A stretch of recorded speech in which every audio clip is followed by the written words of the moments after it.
Hey, we are live. It's Two Lawyers Talk Legacy. I am Lisa Kay, and I'm joined by the beautiful Sandy B. Law. How you doing? Hey, everybody. Good morning.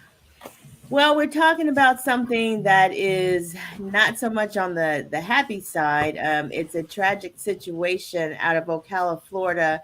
We're reviewing the situation of a young lady, Ajike Owens, who was shot through a door while she was knocking on her neighbor's door trying to confront the neighbor about a situation where her child was injured, may have been injured, but at any rate, this woman was shot and killed. She had four beautiful children, to my understanding, and she is gone, Sandy. And it's so tragic that we have to look at situations like this in the news.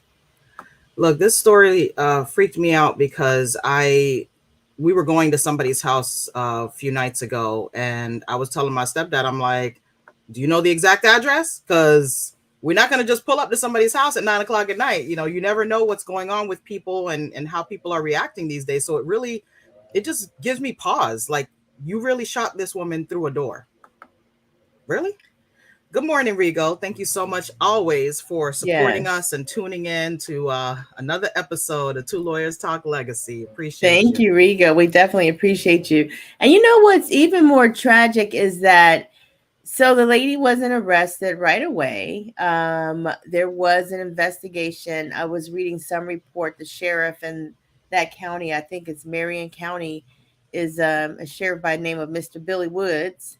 But he said that before anyone could be charged, that stand your ground as a cause had to be ruled out.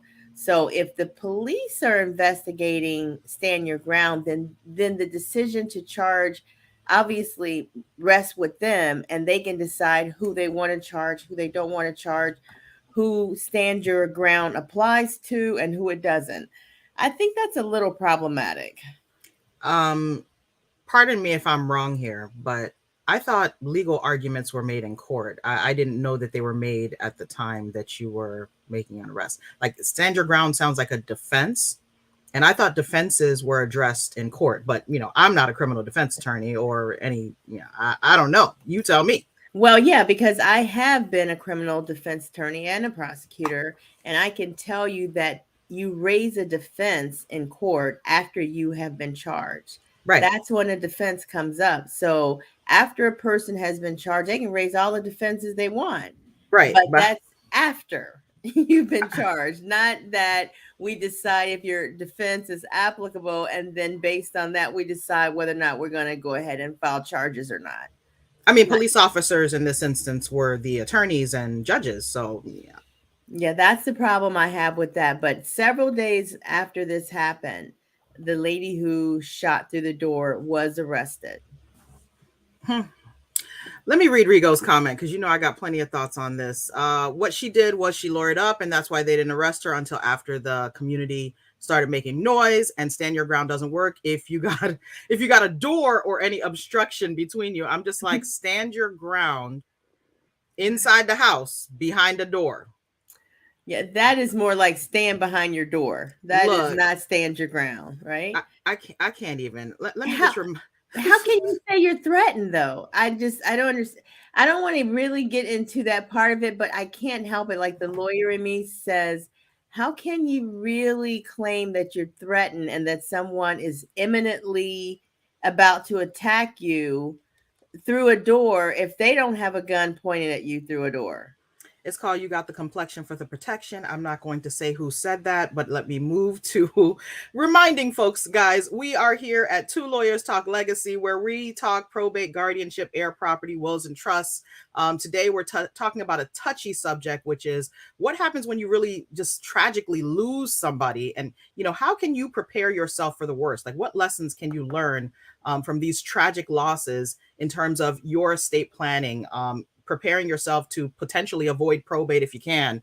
And then also just want to remind you guys, our Learn Biz Entrepreneur Journal still on Amazon, available to you now. We are in the middle of the year, guys. Yes. So if you haven't been keeping up with your journal, like I know I've been slacking. Shame on you. I've been slacking. Like I've had like periods of boom, boom, boom, and then I've had periods of, oh man, I gotta go back. I gotta do this. And you know what? What's good about this is this: you can start at any time. Yes. You can renew at any time. You can go back at any time. There's nothing to stop you from getting your journaling on. So please get yourself a copy of our Learn Biz Entrepreneur Journal, now available on Amazon. Amazon. Yay. All right. Let's look at this news story because, I'm going to be honest with you. I'm still trying to process how this woman, Cole, shot this woman right through the door. Yes. With no reservation about it whatsoever. Right. And we supposed to be okay with that. I don't think so.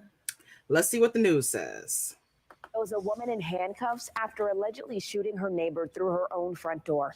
58-year-old Susan Lawrence is charged with manslaughter with a firearm, a first-degree felony with a maximum sentence of 30 years in prison. This is Lawrence's mugshot. Fox 35 got it minutes before 1 o'clock this morning.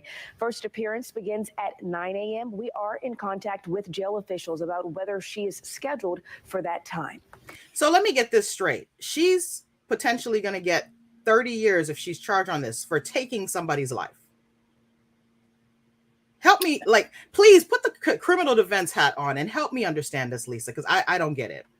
Why put yourself at that risk? But there's a lot of people out there that truly misunderstand the stand your ground law. And that leads people to take the law into their own hands. You know, it's kind of like that police officer approach that you hear, shoot now, ask questions later.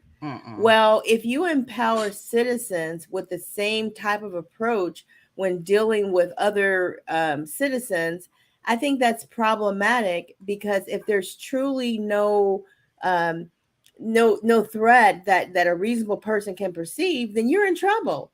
That's not stand your ground. No matter what you think it is in your head, that ends up being murder or manslaughter.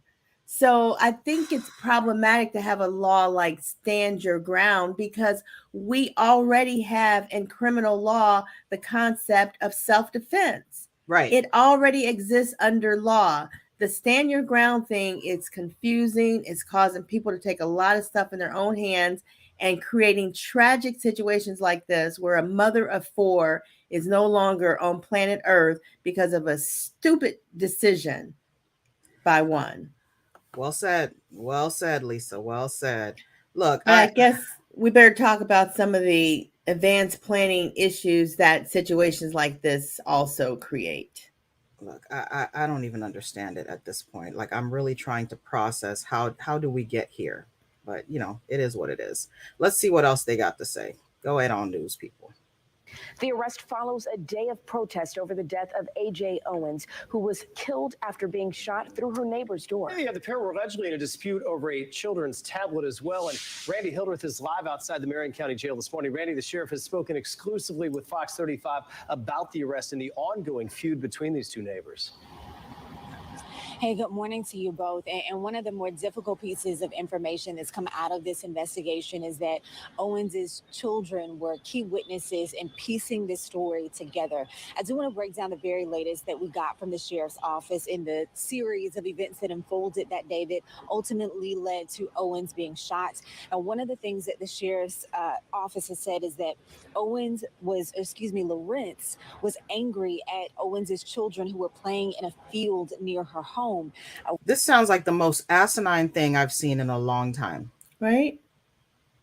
We don't have too long, so let's talk a little bit about some of these consequences of what just happened, because they just mentioned that this woman had children. And I don't know if she was married. I don't know what the backdrop is, but let's presume that, she was married. She has now left 2 children.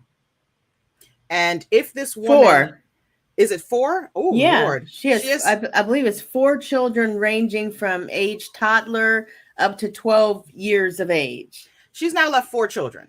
And depending on what this woman's income level was, depending on what she had in the bank, whether she had investments, 401k, whether she was an influencer on social media, all of those factors will play into what type of assets she has.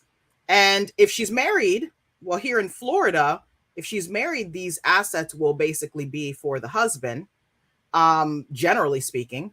There may be instances where certain things are left to the children, depending on if she had them as, beneficiaries to something.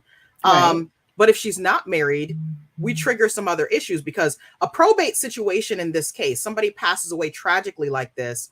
We don't know if she has anything in place. If this has to go to a probate court and you have minor children, we better hope that she's married and the minor children are the children of this man. Yes, we certainly hope, because like you said, it opens up a plethora of other issues. If she did not have a will, and if she is not married, then the intestate laws of the state are going to kick in. That's here in Florida, which means we look to the law to tell us who inherits from this lady, right, who may not have had any estate planning in place. And so next in line does appear to be her children. Right. But they, in many cases, they may not be able to inherit directly. They may have to inherit by and through a legal guardian, someone else who stands in the stead of a parent to manage any assets on their behalf. So I don't know. It probably works out the same way if there had been estate planning. But why not make sure that the outcome is going to be what you think it's going to be by going through the motions and putting those things in writing? And look, she was only 35, Sandy, but 35 is not too young to look at those issues. Yeah. So let's look at some takeaways.